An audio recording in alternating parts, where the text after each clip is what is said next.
അഹല്യ ജീവിതരേഖ. നമസ്കാരം പ്രിയ ശ്രോതാക്കളെ, അഹല്യ ജീവിതരേഖയിലേക്ക് എല്ലാ പ്രിയ ശ്രോതാക്കളെയും സ്നേഹപൂർവ്വം സ്വാഗതം ചെയ്യുന്നത് ഞാൻ രമേശ് പയ്യന്നൂർ. ഇന്ന് ജീവിതരേഖയിൽ കൌമാര പ്രായക്കാരിൽ ഹോർമോൺ വ്യതിയാനങ്ങൾ മൂലമുണ്ടാകുന്ന ആരോഗ്യ പ്രശ്നങ്ങൾ എന്ന വിഷയത്തെക്കുറിച്ച് സംസാരിക്കുന്നത് ഷാർജ റോളയിലെ സണ്ണി സ്പെഷ്യാലിറ്റി മെഡിക്കൽ സെന്ററിലെ endocrinologist and diabetologist doctor Bobby K Mathew ആണ്. Good morning doctor. Good morning sir. കൌമാരപ്രായക്കാരിൽ ഹോർമോൺ വ്യതിയാനങ്ങൾ മൂലമുണ്ടാകുന്ന ആരോഗ്യ പ്രശ്നങ്ങൾ, അതാണ് ഇന്ന് നമ്മൾ വിഷയമാക്കി എടുത്തിരിക്കുന്നത്. ഒരുപാട് ആരോഗ്യ പ്രശ്നങ്ങൾ ഈ മേഖലയിൽ പലരും നേരിടുന്നുണ്ട്. പ്രത്യേകിച്ച് കുട്ടികളുടെ ഈ മുടി ഇല്ലായ്മ, തലയിൽ മുടി ഇപ്പൊ വളരെ ചെറുപ്പം മുതൽ അത് കണ്ടു തുടങ്ങുന്നുണ്ട്. അതുപോലെ തന്നെ കുട്ടികളിലുണ്ടാകുന്ന വളർച്ചാക്കുറവ്, അങ്ങനെ ഒരുപാട് വിഷയങ്ങൾ ഇപ്പൊ നേരിടുന്നുണ്ടല്ലോ. ഇപ്പൊ ഹോർമോൺ പ്രശ്നങ്ങൾ എന്ന് പറഞ്ഞാൽ പണ്ട് നമ്മൾ കോമൺലി കാണുന്ന ഡയബറ്റിസും തൈറോയിഡോ, ഇപ്പൊ നമുക്കറിയാം പ്രമേഹവും തൈറോയിഡും ഉണ്ട്. പണ്ടത്തേനെക്കാട്ടിലും കൂടുതൽ ആൾക്കാർ ചെക്ക് ചെയ്യുന്നുണ്ട്, കണ്ടുപിടിക്കുന്നുണ്ട്. പക്ഷെ പലപ്പോഴും പണ്ട് ഡോക്ടർമാരുടെ പോകാതിരിക്കുന്ന പ്രശ്നങ്ങളാണ് പൊക്കം, ബുദ്ധി, ലിംഗ വളർച്ച, തലമുടി ഒഴിച്ചിൽ, ഇങ്ങനത്തെ കാര്യങ്ങൾ. അതിനെപ്പറ്റി ആൾക്കാർക്ക് അവയർനെസ് കൂടി. ഇപ്പൊ പണ്ട് പൊക്കമില്ലാത്തൊരു വ്യക്തിയോട് നമ്മൾ പറയും പാരമ്പര്യമായിട്ട് പൊക്കമില്ല, നന്നായിട്ട് ഫുഡ് കഴിച്ചാൽ മതി, ബീഫും മട്ടനും മുട്ടയൊക്കെ കഴിച്ചിട്ട് 20 വയസ്സിൽ വരാൻ പറയും. ഇപ്പൊ നമുക്കറിയാം ഒരു ആൺകുട്ടിക്ക് ഏറ്റവും കൂടുതൽ പൊക്കം വെക്കുന്ന 16 വയസ്സിന് മുന്നേ, ഒരു പെൺകുട്ടിക്ക് ഏറ്റവും കൂടുതൽ പൊക്കം ലഭിക്കുന്ന 14 വയസ്സിന് മുന്നേ. സോ പൊക്കം കൊച്ചുകാലത്തിലെ കുറവാണെങ്കിൽ എന്തുകൊണ്ട് പൊക്കം കുറഞ്ഞു? അത് ഗ്രോത്ത് ഹോർമോൺ ആണോ, തൈറോയ്ഡ് ആണോ, കാൽസ്യം ആണോ, വൈറ്റമിൻ ആണോ നോക്കി കുട്ടിക്കാലത്തെ ചികിത്സിക്കുക. അതേപോലെയാണ് ബുദ്ധി. അത് ഈ പൊക്കം എത്ര വയസ്സ് വരെ ഏറ്റവും ഇമ്പോർട്ടന്റ്, ഒരു ആൺകുട്ടിക്ക് 90% പൊക്കം വെക്കുന്നതും 16 വയസ്സ് വരെ, 16 വയസ്സ് വരെ. ഒരു പെൺകുട്ടിക്ക് 90% പൊക്കം വെക്കുന്നതും 14 വയസ്സ് വരെ. അപ്പൊ പൊക്കം പ്രായം നോക്കിയാലും നമ്മുടെ ചില ആൾക്കാർ പറയത്തില്ലേ പണ്ട് 25 വയസ്സിലൊക്കെ വളരുമായിരുന്നല്ല. അതെന്നാ അന്ന് 25 വയസ്സ് വരെ വളരുന്ന ഏതാ? ആൺകുട്ടികൾക്ക് ലൈംഗിക വളർച്ച വരുന്ന 20-21 വയസ്സിലാണ്. പെൺപിള്ളാർ 20 വയസ്സ് വരെ വളരുമായിരുന്നു. കാരണം 20 വർഷം മുമ്പ് പെൺപിള്ളാർക്ക് മെൻസസ് മാസമുറ ആരംഭിക്കുന്ന 16 വയസ്സിലാണ്. ഇപ്പം 90% പെൺപിള്ളാർക്ക് മാസമുറ ആരംഭിക്കുന്ന 10 വയസ്സിനും 12 വയസ്സിനും ഇടയ്ക്കാണ്. ആൺകുട്ടികൾക്ക് മീശയും താടിയും ലിംഗവളർച്ചയും എല്ലാം 13 വയസ്സിലേ വരുന്നു. നമുക്കറിയാം ഡൽഹി റേപ്പ് കേസിലെയും ബോംബെ റേപ്പ് കേസിലെയൊക്കെ പ്രതികൾ 15-16 വയസ്സുള്ള പയ്യന്മാരാണ്. 16 വയസ്സാകുമ്പോൾ ലൈംഗികമായി മുറ്റി വേണ്ടാത്ത വികൃതങ്ങളും എല്ലാം ചെയ്യുന്നവരാണ്. അപ്പൊ ലൈംഗിക വളർച്ച അനുസരിച്ചാണ് പൊക്കം. കൌമാരം എപ്പോ വരുന്നു അപ്പൊ പൊക്കം കൂടും. കൌമാരം നേരത്തെ വന്നാൽ പൊക്കം അവിടെ തീരും. ബുദ്ധി വളർച്ചയെക്കുറിച്ച് അതാണ് 3 വളർച്ചയാണ് കുട്ടികൾക്കുള്ളത്. 1 പൊക്കം, 2 ബുദ്ധി, 3 ലൈംഗികമായ ലിംഗ വളർച്ച. ഒരാണിന്റെ ലിംഗം അഥവാ പെണ്ണിന്റെ ബ്രസ്റ്റ്, അത് ലൈംഗിക അവയവ വളർച്ച. പൊക്കത്തിന് നമുക്ക് വേണ്ട 3 ഹോർമോണാണ് ഇമ്പോർട്ടന്റ്. പൊക്കത്തിന് വേണ്ട ഹോർമോൺ ഗ്രോത്ത് ഹോർമോൺ. ബുദ്ധി ഒരു പരിധി വരെ കൺട്രോൾ ചെയ്യുന്ന തൈറോയ്ഡ്, കാൽസ്യം, വൈറ്റമിൻസ്. അപ്പം ജന്മനാ ബുദ്ധിമാന്ദ്യമുള്ള കുട്ടികളിൽ 100 പേരുണ്ടെങ്കിൽ 100ൽ 10 പേർക്ക് വരെ തൈറോയ്ഡ് ഹോർമോണിന്റെ കുറവ് കാണപ്പെടാവുന്നതാണ് കണ്ടുപിടിക്കപ്പെടുന്നത്. അതേപോലെയാണ് ഡൗൺ സിൻഡ്രോം അഥവാ ക്രോമസോം. അപ്പൊ തൈറോയിഡിന്റെ മെയിൻ പ്രശ്നം, പണ്ട് നമ്മളൊരു വ്യക്തിക്ക് തൈറോയ്ഡ് ഉണ്ടെന്ന് വെച്ചാൽ അവരെന്ത് ചെയ്യും? അവർ കഴുത്തി പിടിച്ചു നോക്കിയിട്ട് ഡോക്ടറെ എനിക്ക് കഴുത്തിന് മുഴയൊന്നുമില്ല, തൈറോയ്ഡ് ചെക്ക് ചെയ്യേണ്ട ആവശ്യമില്ല. അതിന്റെ പേര് ഗോയിറ്റർ. ഇപ്പൊ നമുക്കറിയാം തൊണ്ടയിലെ മുഴ അഥവാ ഗോയിറ്റർ 10ൽ ഒരാക്കേ ഉള്ളൂ. കാരണം 92 മുമ്പ് നമ്മളെല്ലാം കല്ലുപ്പായിരുന്നു കഴിച്ചത്. ഇപ്പൊ എല്ലാവർക്കും അയഡൈസ് ഉണ്ട്. അപ്പം നമുക്ക് തൈറോയ്ഡ് കപ്പയോ കാബേജോ കോളിഫ്ലവറോ അയഡിന്റെ കുറവൊന്നും ഇപ്പൊ ഇല്ല. അതുകൊണ്ട് മുഴയല്ല, ബ്ലഡിലാണ് കൂടുതൽ. അതാണ് കുട്ടികൾക്ക് പഠിത്തത്തിൽ താല്പര്യമില്ല, അല്ലെ എത്ര പഠിച്ചിട്ടും തലയിൽ കയറുന്നില്ല, അല്ലെ കുറച്ച് ഭക്ഷണം കഴിച്ചിട്ട് വണ്ണം വെക്കുന്നു, അല്ലെ സ്വഭാവത്തിൽ കുട്ടികൾക്ക് വേരിയേഷൻ വരുന്നു, പൊക്ക കുറയുന്നു, ലൈംഗിക വളർച്ച. ഇങ്ങനത്തെ കുട്ടികൾക്കും മുതിർന്നവർക്കും എല്ലാം നമ്മൾ തൈറോയ്ഡ് അതുകൊണ്ടാണ് ചെക്ക് ചെയ്യുന്നത്. അപ്പം നമ്മൾ പറഞ്ഞ കൌമാരക്കാരിലോ അല്ലാത്തൊരു 3 പ്രധാന തൈറോയിഡിന്റെ പ്രശ്നങ്ങൾ പ്രകടമായിട്ട് കാണില്ല. നമ്മൾ പ്രകടമായി ഉദ്ദേശിക്കുന്ന ഗോയിറ്റർ, മുഴ ഇല്ലാതിരിക്കാം. പലപ്പോഴും മുഴ 10ൽ 2 പേർക്കേ ഇപ്പോൾ ഉള്ളൂ. പലപ്പോഴും കുട്ടികൾ വരുന്ന പൊക്കക്കുറവായിരിക്കാം, പഠിത്തത്തിൽ താല്പര്യക്കുറവ്, കുറച്ച് കഴിച്ചാലും വണ്ണം ഭയങ്കരമായിട്ട് കൂടുന്നു, അല്ലെ മലബന്ധനം ഭയങ്കരമായിട്ട് വരുന്നു, കൂർക്കമലി ഭയങ്കരമായിട്ട് വരുന്നു. മുതിർന്നവർക്കാണെങ്കിലും പല പല ലക്ഷണങ്ങൾ, ക്ഷീണം, തളർച്ച, ആർത്തവം ക്രമമായിട്ട് വരാതിരിക്കുക, തലമുടി പൊഴിച്ചെല്ലാം കൊണ്ട് വരാം. അപ്പൊ മുഴയുണ്ടെങ്കിൽ മാത്രം തൈറോയ്ഡ് ചെക്ക് ചെയ്യാവുന്നില്ല. തൈറോയിഡിന്റെ സംബന്ധമായ എന്ത് ലക്ഷണങ്ങൾ ഉണ്ടെങ്കിലും തൈറോയ്ഡ് ചെക്ക് ചെയ്യാം. അപ്പം പൊക്കക്കുറവിന്റെ ഉണ്ടെങ്കിൽ ഗ്രോത്ത് ഹോർമോൺ, ബുദ്ധിയുടെ എന്തെങ്കിലും ലേശങ്ങളോ സ്വഭാവമോ വണ്ണത്തിന്റെ ഉണ്ടെങ്കിൽ തൈറോയ്ഡ് ചെക്ക് ചെയ്യുക. അതുപോലെ ലിംഗ വളർച്ച, അതും ഇമ്പോർട്ടന്റ്. പല ആണുങ്ങൾ ഇവിടെ നമ്മളെ സംബന്ധിച്ച് നമ്മൾ ഇവിടുത്തെ ലിംഗത്തിന് വലിപ്പക്കുറവാന്ന് പറഞ്ഞ് വരുന്നവരെല്ലാം 40-45 വയസ്സിലാണ്. 35 വയസ്സിൽ വരുന്നവർ വരെ ഉണ്ട്. ഒരാണിന് ലൈംഗിക വളർച്ച ഏറ്റവും കൂടുതൽ വരുന്നത്, ലിംഗത്തിന് ഏറ്റവും കൂടുതൽ വളർച്ച വെക്കുന്ന പ്രായം 13 വയസ്സിനും 18 വയസ്സിനും ഇടയ്ക്കാണ്. മറിച്ച് കേൾക്കുന്നവർ കറക്റ്റ് മനസ്സിലാക്കി സ്ത്രീയുടെ സ്ഥാനവളർച്ച അങ്ങനെയല്ല. പല പെണ്ണുങ്ങൾക്കും നമുക്കറിയാം ബ്രസ്റ്റ് കൌമാരപ്രായത്തിലുണ്ട്, പക്ഷെ പ്രസവം കഴിഞ്ഞ് സ്ഥാനത്തിന്റെ വളർച്ച ഇരട്ടിയ. നമുക്ക് തന്നെ പല ഫിലിം സ്റ്റാർസിന്റെ ഒക്കെ അറിയാം, കല്യാണം കഴിക്കുമ്പോൾ നായികയാണ്, മക്കൾ LKG പഠിക്കുമ്പോൾ സീരിയൽ അമ്മനരായിട്ട് അഭിനയിക്കുന്നു, പെട്ടെന്ന് വയറും ബ്രസ്റ്റും വെക്കുന്നു. പക്ഷെ ആണുങ്ങൾക്ക് അങ്ങനെയല്ല. ലിംഗത്തിന് ഏറ്റവും കൂടുതൽ നീളം വെക്കുന്ന 13-18 വയസ്സിനും ഇടയ്ക്ക്. ലിംഗത്തിന് നീളം ഉണ്ടാക്കുന്ന ഹോർമോണാണ് പുരുഷ ഹോർമോൺ അഥവാ ടെസ്റ്റോസ്റ്റെറോൺ. അപ്പോൾ ഒരു വ്യക്തിക്ക് പ്രായത്തിന് വേണ്ടതനുസരിച്ച് ലിംഗത്തിന് വലിപ്പമില്ലെങ്കിൽ അവന്റെ ബ്ലഡിലെ പുരുഷ ഹോർമോൺ അഥവാ ടെസ്റ്റോസ്റ്ററോൺ അളവ് നോക്കുക. അത് കൺട്രോൾ ചെയ്യുന്ന തലച്ചോറിലെ ഗ്രന്ഥിയായ പിറ്റ്യൂട്ടറിയ. അതിന്റെ ഹോർമോണിന്റെ അളവ് കുറവുണ്ടെങ്കിൽ ടെസ്റ്റോസ്റ്ററോൺ ഇഞ്ചക്ഷനോ ടാബ്ലറ്റോ എടുത്ത് ആദ്യമേ നീളം വെക്കുക.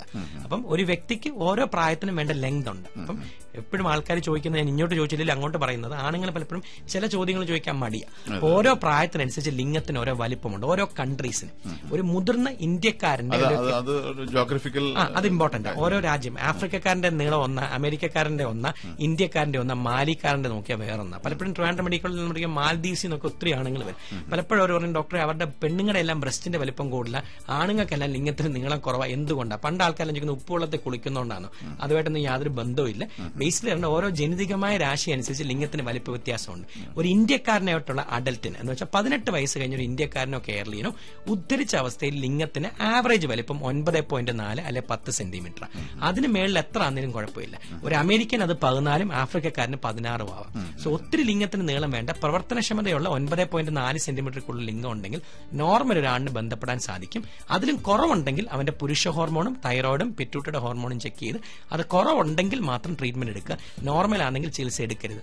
ഇപ്പൊ ഇവിടെ പല മാതാപിതാക്കൾക്കും ഏറ്റവും കൂടുതൽ പരാതി എന്ന് വെച്ചാൽ കുട്ടികളുടെ ഈ ബുദ്ധി വളർച്ചയെ കുറിച്ചാണ്. ഇപ്പൊ ഈ പഠിക്കുന്നത് തലയിൽ കയറുന്നില്ല, അല്ലെങ്കിൽ വായിക്കാൻ മടി, അങ്ങനെയുള്ള ഒരുപാട് കംപ്ലയിന്റ്സ് വരുന്നുണ്ട്. അപ്പൊ ഇത്തരം കാര്യങ്ങളിലൊക്കെ എന്താണ് ചെയ്യുന്നത്? എപ്പോഴും പലപ്പോഴും ഉള്ള പ്രശ്നം ഹോർമോണും ബുദ്ധിയുമായിട്ട് 10 മുതൽ 20% ബന്ധമേ ഉള്ളൂ. അത് ഞാൻ പറഞ്ഞു, ജനിക്കുമ്പോഴേ thyroid, calcium, vitamin D, sunlight ഇടുന്ന B12 ഒക്കെ വരാം. പിന്നെ ജനിക്കുമ്പോഴത്തെ ഓക്സിജന്റെ അവസ്ഥ, അതാണ് ഓക്സിജൻ കുറയുന്നു, തലയ്ക്ക് ജ്വരം വരുന്നു, മെനിഞ്ചൈറ്റിസ് വരുന്നു, എപ്പിലെപ്സി വരുന്ന കുട്ടികൾ, അല്ലെ കാഴ്ചയ്ക്കും കുഴപ്പമുള്ളവർ, ഇങ്ങനെയുള്ളവർക്കൊക്കെ ബുദ്ധിമാന്ദ്യം സംഭവിക്കാം. പക്ഷെ കേൾക്കുന്ന മാതാപിതാക്കൾ എപ്പോഴും ഒരു കാര്യം മനസ്സിലാക്കണം. ജനിക്കും ഒരു കൊച്ചിന്റെ അച്ഛനും അമ്മയും ഒരു 8ാം ക്ലാസ്സിൽ പഠിക്കുന്ന കൊച്ചിനെ കൊണ്ട് വന്നിട്ട് നമ്മുടെ അടുത്ത് പറയും, ഡോക്ടറെ ജനിച്ചപ്പോഴേ ഇവൻ ഇച്ചിരി ബർത്ത് വെയിറ്റ് കുറവാ, അല്ലെ ജനിച്ചപ്പോഴേ എല്ലാം സ്ലോയാ, കമറിലും ശരീരം എല്ലാം സ്ലോയാ, ചിരിക്കുന്നതും സ്ലോയാ, 1ാം ക്ലാസ് തൊട്ടേ പഠിത്തം ശരിയല്ല എന്ന് പറഞ്ഞാൽ നമുക്കറിയാം ജന്മന IQ കുറവാ. സോ അവന് ജന്മന ഓക്സിജൻ കുറഞ്ഞു, അല്ലെ അമ്മയുടെ വയറ്റിൽ കിടന്നപ്പോൾ വേണ്ട വൈറ്റമിൻസ് കിട്ടിയില്ല, അല്ലെ തൈറോയ്ഡ് ഉണ്ടായിരുന്നു, ജന്മന കുറവാ. തിരിച്ച് രണ്ടാമത്തെ അവസ്ഥയാണ് ഏറ്റവും ഇമ്പോർട്ടന്റ്. ഒരു 8ാം ക്ലാസ്സിൽ പഠിക്കുന്ന പയ്യന്റെ അച്ഛനമ്മ വന്നു, ഡോക്ടർ ഇവൻ നല്ല സ്മാർട്ട് പയ്യനായിരുന്നു, 5ാം ക്ലാസ് വരെ നല്ല കിടിലായിട്ട് പഠിക്കും, ഇപ്പൊ പഠിത്തം പോരാ, ഇപ്പൊ എത്ര ഇരുന്നിട്ട് അവന് താല്പര്യമില്ല, അല്ലെ പഠിച്ചിട്ടും തലയിൽ കയറുന്നില്ല, മാർക്ക് കിട്ടത്തില്ലെന്ന് പറയുന്നു എന്ന് പറഞ്ഞാൽ അവന് മന്ദബുദ്ധിയല്ല. അവന് ജനിച്ച 5ാം ക്ലാസ് വരെ നോർമൽ ബുദ്ധിയുണ്ട്, 5ാം ക്ലാസ് കഴിഞ്ഞിട്ട് ബുദ്ധിയൊന്നും നഷ്ടപ്പെടത്തില്ല. പിന്നെ അവന്റെ താല്പര്യം കുറഞ്ഞു, അല്ലെ കോൺസെൻട്രേഷൻ കുറഞ്ഞു, കോൺഫിഡൻസ് കുറഞ്ഞു. അത് ആത്മവിശ്വാസമാണ് ഏറ്റവും ഇമ്പോർട്ടന്റ്. പലപ്പോഴും നമ്മൾ പരീക്ഷയ്ക്ക് എഴുതുമ്പോൾ ഈ മോഡൽ എക്സാം എന്തിനാണ് എഴുതുന്നത്? പലപ്പോഴും മോഡൽ എക്സാമിന് ഒരു മാർക്ക് കിട്ടിയാൽ നമുക്കൊരു കോൺഫിഡന്റ് ഒറിജിനൽ എക്സാം നമുക്ക് എഴുതാം. അതേപോലെയാണ്. അപ്പൊ എപ്പോഴും മാതാപിതാക്കൾ പറയും, ഡോക്ടർ ഇവന്റെ IQ ഒന്ന് ചെക്ക് ചെയ്യും. ജന്മനാ ബുദ്ധി കുറവുണ്ടെങ്കിൽ IQ ചെക്ക് ചെയ്യാം. 5 വയസ്സ് വരെ 5ാം ക്ലാസ് വരെ പഠിച്ചിട്ട് പെട്ടെന്ന് ഒരു IQ കുറയത്തില്ല. പിന്നെ അവന്റെ അധ്വാനശേഷി കുറഞ്ഞു, അല്ലെ അവൻ ഇരിക്കുന്ന സമയത്ത് അവൻ മനസ്സിരുത്തി പഠിക്കുന്നില്ല, അല്ലെ അവന് കോൺസെൻട്രേഷൻ ലഭിക്കുന്നില്ല. അപ്പൊ ഈ മാതാപിതാക്കൾ പലപ്പോഴും ഓവർ കെയർ ചെയ്യുമ്പോഴും പ്രശ്നം. അതേപോലെ ഹൈപ്പർ ആക്ടിവിറ്റി ഡിസോർഡർ ഉണ്ട്, പിപ്പിരി പിള്ളേർ എന്ന് വെച്ചാൽ ചില കൊച്ചു പിള്ളേരെ അച്ഛനും അമ്മയ്ക്ക് തയ്യാറോണ്ടായിരിക്കും OP വരുന്നത്. കൊച്ചു OPD വന്ന് കയറിയോണ്ട് അവിടെ ഓട്ടം ഇങ്ങോട്ടോട്ടം എല്ലാം കളി, അപ്പൻ കൊച്ചിന്റെ പുറകെ ഓട്ടമാണ്. അപ്പം മാതാപിതാക്കൾ വിചാരിക്കുന്ന കൊച്ചു ഭയങ്കര സ്മാർട്ട് അല്ല. എപ്പോഴും മനസ്സിലാക്കേണ്ടത് ഒരു സ്ട്രെയിൻ സിറ്റുവേഷൻ, നമുക്ക് അറിയാത്തൊരു വീട്ടിലൊരു കൊച്ചിനെ കൊണ്ട് ചെല്ലുന്നു. സാധാരണ കുട്ടികൾ ആദ്യം അവിടെ നിന്ന് പരിങ്ങും, ഒരു 15 മിനിറ്റ് അവിടെ നിന്ന് യൂസ് ആയതിനു ശേഷം ആ വീട്ടിലോട്ട് നടക്കും. സപ്പോസ് നമ്മൾ അറിയാത്ത വീട്ടിൽ ഒരു 5 വയസ്സുള്ള കൊച്ച് കയറുമ്പോഴേ കൊച്ച് അവരുടെ TV വെക്കുന്നു, അത് വെക്കുന്നു, ഓടിച്ചാടി നടത്താൻ നമുക്കറിയാം അവൻ ഹൈപ്പർ ആക്റ്റീവ്, അവന് പിരിവെട്ടിയ പയ്യന്. കാരണം അവൻ ഫെമിലിയർ ആവുന്നതിന് മുമ്പേ അവിടെ കയറി ഓവർ ആക്റ്റീവായി. എന്ന് വെച്ചാൽ മലയാളത്തിൽ പറഞ്ഞാൽ വീട്ടുകാർക്ക് സ്മാർട്ട്, നാട്ടുകാർക്ക് ഓവർ സ്മാർട്ട്. അതാണ് എപ്പോഴും ഹൈപ്പർ ആക്ടിവിറ്റി. ഹൈപ്പർ ആക്ടിവിറ്റി ഉള്ളവർക്ക് നല്ല ബുദ്ധിയുണ്ട്, പക്ഷെ കോൺസെൻട്രേഷൻ ഇല്ല. ഇങ്ങനെയുള്ള പല ആൾക്കാർക്കും തൈറോയിഡിന്റെ ഹോർമോണിന്റെ വേരിയേഷൻ കൊണ്ടുവരാം. ഗർഭസ്ഥാവസ്ഥയിൽ അമ്മയ്ക്ക് ഡയബറ്റിസ് ഉണ്ടെങ്കിലും ഇങ്ങനെയുള്ള കുട്ടികൾക്ക് വേരിയേഷൻ വരാം. അതുപോലെ ക്രോമസോം തകരാറുണ്ടെങ്കിലും വരാം. അത് ശരി. അപ്പൊ ഇത്തരം കുട്ടികളെ കേസിൽ എന്താണ് ചികിത്സ? ഇങ്ങനെയുള്ളവർക്ക് ഒന്നുമില്ല. ഇങ്ങനെയുള്ളവർക്കാണെങ്കിൽ പലപ്പോഴും നമ്മുടെ ചിലരും വരുന്ന എന്തിനാ ഹോർമോൺ തകരാറ്, ഇപ്പൊ തൈറോയിഡ് ഉണ്ടോ, ചില കുട്ടികൾക്ക് അപൂർവമായി ലൈംഗിക വളർച്ച നേരത്തെ വരുമ്പോഴും വരാം. നമ്മളെല്ലാം പറയുന്നത് ലൈംഗിക വളർച്ച ലേറ്റ് ആവുമ്പോഴാണ്. സോ പ്രിക്കോഷ്യസ് പ്യൂബർട്ടി അഥവാ ഏർലി പ്യൂബർട്ടി എന്ന സംഭവം എന്ന് വെച്ചാൽ 8 വയസ്സിന് മുമ്പ് ഒരു പെൺകുട്ടിക്ക് സ്ഥാന വളർച്ച വരുന്നു, അതും 9 വയസ്സിന് മുമ്പ് ഒരു ആൺകുട്ടിക്ക് ലിംഗ വളർച്ച വരുന്നു. പല ആൺകുട്ടികളും പലപ്പോഴും കഴിഞ്ഞ ആഴ്ച ഞാൻ ഇവിടെ വന്നപ്പോൾ കണ്ടൊരു കേസ്, അച്ഛൻ പറയുന്നത് കൊച്ചിന് 8 വയസ്സാണ്. കൊച്ച് പണ്ട് അച്ഛന്റെ അമ്മയുടെ കൂടെ കിടന്ന് ഉറങ്ങുമായിരുന്നു, ഇപ്പൊ അവർ വെളുപ്പിനെ എണീച്ച് നോക്കുമ്പോൾ TV കണ്ടുകൊണ്ടിരിക്കുന്നു, ഉറങ്ങി അപ്പൊ ഫാഷൻ TV വേറെ ഏതോ ചാനൽ കണ്ടുകൊണ്ടിരിക്കുന്നു. പിന്നെ അച്ഛൻ ഉറക്കത്തിൽ നോക്കിയപ്പോഴത്തേക്ക് ഇവൻ ലിംഗം ഫുൾ ഉദ്ധരിച്ചിരിക്കുന്നു, ഇവൻ കമന്ന് കിടന്ന് സ്റ്റിമുലേറ്റ് ചെയ്തുകൊണ്ടിരിക്കുന്നു. സോ അപ്പൻ കൊണ്ടുവന്ന് നോക്കിയപ്പോൾ 8 വയസ്സുള്ള ആൺകുട്ടിയുടെ ലിംഗത്തിന് വലിച്ചം 11 സെന്റിമീറ്റർ. എന്ന് വെച്ചാൽ അവൻ ഏർലി ആയിട്ട് ഹോർമോൺ വന്നു, അപ്പൊ പുരുഷത്വം നേരത്തെ വന്നു.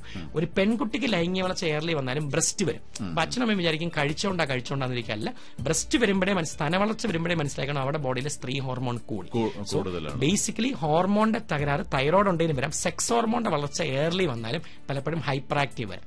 സോ പെൺകുട്ടികൾക്ക് എപ്പോഴും ലൈംഗിക വളർച്ച സ്ഥാനം നമ്മൾ വിചാരിക്കുന്ന ബ്രസ്റ്റ് ഒത്തിരി വളരണമെന്നില്ല, കുറച്ച് ബ്രസ്റ്റ് വരുമ്പോഴേ പലപ്പോഴും ബിഹേവിയർ ചേഞ്ച് വരും. അതുപോലെ ആൺകുട്ടികൾ പലപ്പോഴും അപ്പനമ്മമാര് സ്വന്തം മക്കളുടെ ലിംഗ വളർച്ച നോക്കാത്തവരുണ്ട്. അവൻ കുളിക്കുമ്പോൾ നമ്മളെ കാണിക്കത്തില്ല എന്ന് പറഞ്ഞുകൊണ്ടിരിക്കും. പക്ഷെ നമ്മൾ വന്ന് നോക്കുമ്പോൾ ഈ പയ്യന്റെ തന്നെ ലിംഗത്തിന് വലിപ്പം 15 സെന്റിമീറ്റർ, മീശയും താടി ഒന്നുമില്ല.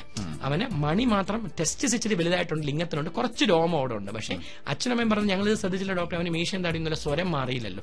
സോ അപ്പന്റെ അമ്മയും എപ്പോഴും ചുമതല കുട്ടികളുടെ ലൈംഗിക വളർച്ച എങ്ങനെയുണ്ട്, പെരുമാറ്റ വൈകല്യങ്ങൾ സെക്സ് ഹോർമോണിന്റെ അനുസരിച്ച് ഒരു പ്രായം കഴിഞ്ഞാൽ ഇത് പരിശോധിക്കാനും ബുദ്ധിമുട്ടാണ്. അല്ല, പലപ്പോഴും അച്ഛനും അമ്മയും നോക്കത്തില്ല. കാരണം നമ്മളെല്ലാവരും അച്ഛനും അമ്മയും മീശയും താടി നോക്കും, മീശയൊന്നുമില്ല, പയ്യന് നെഞ്ചത്ത് രോമവും ഇല്ല.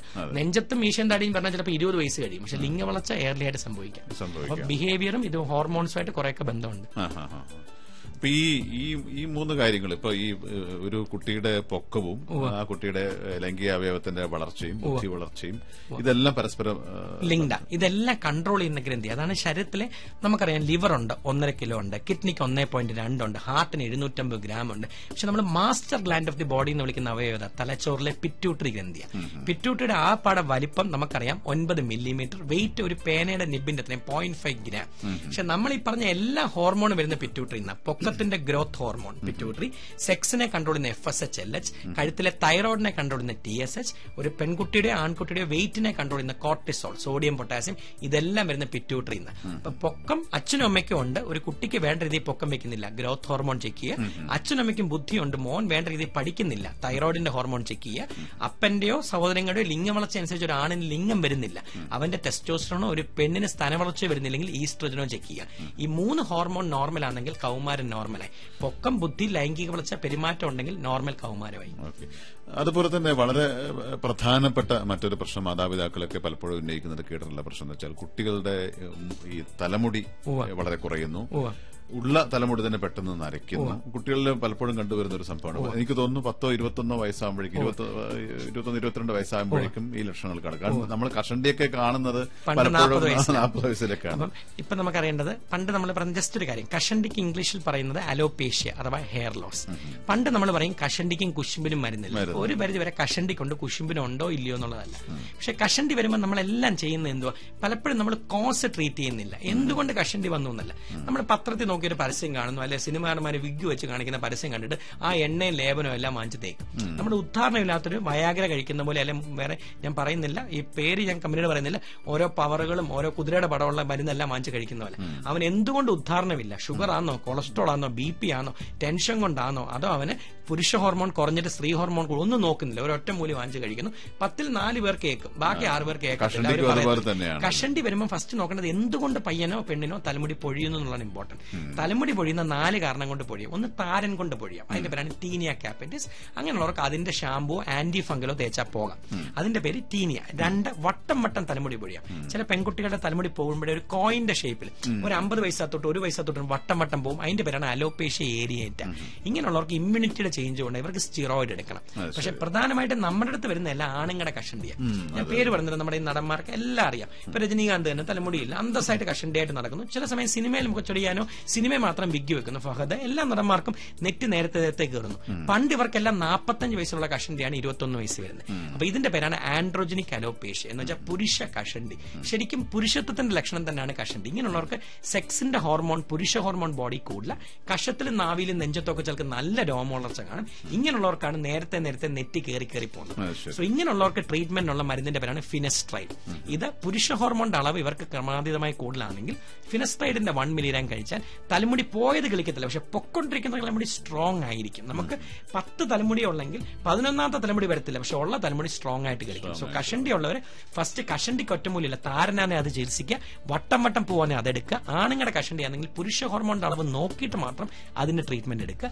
അതേപോലെ 4ാമത് വരുന്നത് പെണ്ണുങ്ങൾക്ക് പലപ്പോഴും പ്രസവം കഴിഞ്ഞിട്ട് തലമുടിയുടെ ഉള്ളു കുറയാന്ന് പറയും. പ്രസവം കഴിഞ്ഞ് മുടി കട്ടി കുറഞ്ഞു പോകും. അപ്പൊ മുടി ഊരി പോയി, എസ്പെഷ്യലി മുല കൊടുക്കുന്ന സമയത്ത് ഇവർക്ക് കാൽസ്യത്തിന്റെയോ തൈറോയിഡിന്റെ ചേഞ്ചോ വൈറ്റമിൻസിന്റെ കുറവ് കൊണ്ട് വരാം, അയണിന്റെ കുറവ് HB കുറവുണ്ടെങ്കിൽ പോലും വരാം. സോ അങ്ങനെയുള്ളവർക്ക് അയൺ ടാബ്ലറ്റും കാൽസ്യവും വൈറ്റമിൻ ഡി എടുക്കുക, തൈറോയിഡിന്റെ കുറവുണ്ട് അതെടുക്കുക. അങ്ങനെ തലമുടി പൊഴിച്ചിൽ പിന്നെ കൂടാതെ നോക്കുക. ഓക്കെ സാർ, നമുക്ക് ചെറിയൊരു ഇടവേളയ്ക്ക് ശേഷം തിരിച്ചു വരാം.